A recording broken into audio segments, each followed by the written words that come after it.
that's for sure. But I'm not gonna lie to you. Like I love the fact that I love the idea of AI being an extension of my brain, of Mm. calculating and processing things way faster than what I do, right? Like yesterday, I bought a whole bunch of groceries and I was like, okay, I need recipes. You know what I do? I snap a picture of everything on my table, all my groceries. I put it in the AI and I'm like, hey, can you please make my meal plans for this week? This is what I'm looking to accomplish. A Nice. few minutes versus how long it would have taken me to sit down there and go on Google and try to search up my own groceries and find out if I need everything or not. So it's like, why not use that? And I kind of feel like, does that make me, will that lead to me being less intelligent? Not at all. Not at all. I actually feel like I'm super intelligent for doing it that way, right? Because now I was able to get done with dinner faster and know what's going to go on during the week, and I can go and focus on something that will make me more profitable.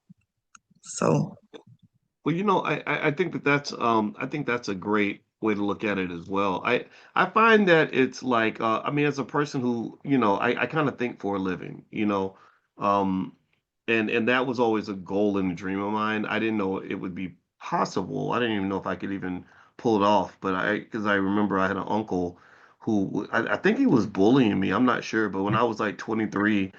I was telling him what I wanted to do with my life, and he said, well, "What do you want to do?" I said, "I want to go get a PhD."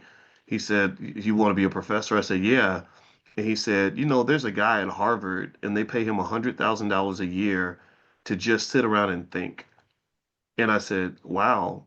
And he goes, do you think you have that ability? You think you could actually get somebody to pay you to just sit around and think? I was like, I don't know. Like, I didn't know I was a kid.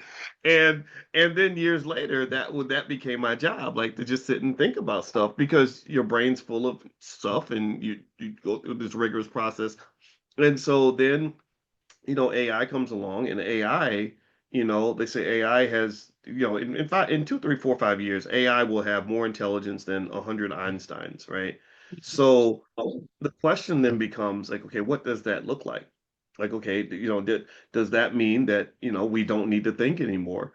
Um, I think it's very dangerous, number one, to outsource our thinking to a machine. Like that's the first thing, right? Because these machines will eventually they're going to be smart enough to realize that humans are just kind of a pain in the ass, and we fight each other like well we cut off our own siblings because they're Democrats or because they're Republicans, and or we want to launch nuclear missiles at each other, knowing that everybody's going to die, stuff like that.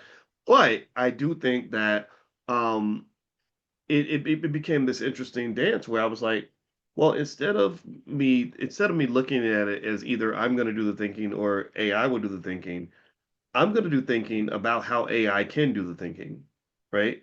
Which is a consciousness. To me, that was a consciousness experience. It was like, okay, I see you coming. I see what you are.